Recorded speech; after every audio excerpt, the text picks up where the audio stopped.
చెరువులో నీళ్లుంటే కప్పలు వేలాదిగా చేరి హాయిగా జీవిస్తాయి, సంతోషంగా బెకబెకలాడతాయి. అదే చెరువులో నీళ్లు తగ్గిపోతే, ఎండిపోతే కప్పలు కూడా తమ దారి తాము చూసుకుంటాయి. పార్టీల సంగతి కూడా అంతే. అధికారంలో ఉన్నప్పుడు అదే పనిగా అధినేతల చుట్టూ తిరిగే నేతలు పార్టీ ప్రతిపక్షంలోకి రాగానే అధికార పార్టీ వైపు చూస్తూ ఉంటారు. అదును చూసి ఆనందంగా గెంతుతూ ఉంటారు. అంతవరకు ఆదుకున్న పార్టీని చీమను దోమను చూసినట్టుగా చూస్తారు. ప్రస్తుతం తెలంగాణలో బీఆర్ఎస్ అదే పరిస్థితి ఎదుర్కొంటోంది. మొన్నటిదాకా కేటీఆర్ అపాయింట్మెంట్ కోసం చెకోరు పక్షుల్లో ఎదురు చూసిన ఆ నలుగురు నేతలు నేడు ఆయన వారి జిల్లాకే వచ్చినా కూడా పట్టించుకోలేదట. ఎవరా నేతలు, ఎందుకు అలా చేస్తున్నారు? ప్రస్తుతం ఈ అంశం గులాబీ పార్టీలో చర్చనీయాంశంగా మారింది. గత టీఆర్ఎస్ ప్రభుత్వ పాలనపై కాంగ్రెస్ పార్టీ ఎడాపెడా ఆరోపణలు చేస్తోంది.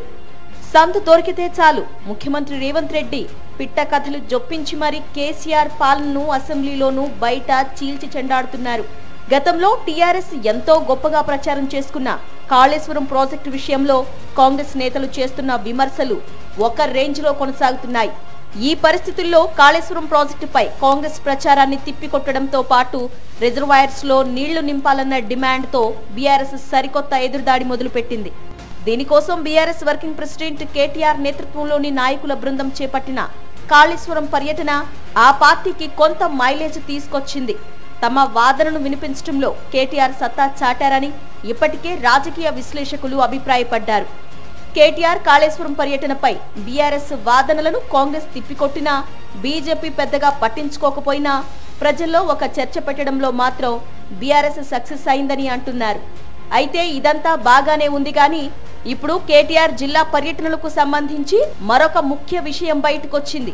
బీఆర్ఎస్ కు సంబంధించిన చాలా మంది ఎమ్మెల్యేలు, ఎమ్మెల్సీలు పర్యటనలో కానరాకపోగా మరోవైపు ఉమ్మడి కరీంనగర్ జిల్లాలో ఆయన 2 రోజులు పర్యటిస్తే అక్కడి కీలక నేతలు కూడా కనిపించకపోవటం ఇప్పుడు చర్చనీయాంశంగా మారుతోంది. మాజీ ఎమ్మెల్యేలు దాసరి మనోహర్ రెడ్డి, సతీష్ బాబు, పుట్టా మధు, రసమై బాలకిషన్ వీరంతా కేటీఆర్ కాళేశ్వరం పర్యటనలో ఎక్కడా కానరాలేదు. ఉమ్మడి కరీంనగర్ జిల్లాలో 2 రోజుల పాటు కేటీఆర్ పర్యటన కొనసాగింది. ఈ 2 రోజులు వారు కేటీఆర్ కు దూరంగా ఉన్నారు.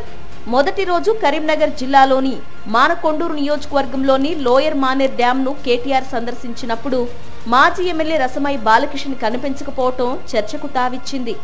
రసమై బాలకిషనే కాదు, మాజీ ఎమ్మెల్యే, జిల్లా పరిషత్ తాజా మాజీ చైర్మన్ పుట్టా మధు కూడా కేటీఆర్ పర్యటనకు డుమ్మా కొట్టారు. అంతేకాదు పెద్దపల్లి నియోజకవర్గ మాజీ ఎమ్మెల్యే దాసరి మనోహర్ రెడ్డి, అలాగే హుస్నాబాద్ మాజీ ఎమ్మెల్యే సతీష్ బాబు వీళ్ళెవ్వరూ కేటీఆర్ పర్యటనలో కనిపించకపోవడంతో వారి రాజకీయ భవిష్యత్తుపైన బీఆర్ఎస్ నేతలు పక్కచూపులపైన తెలంగాణలో జోరుగా చర్చలు జరుగుతున్నాయి.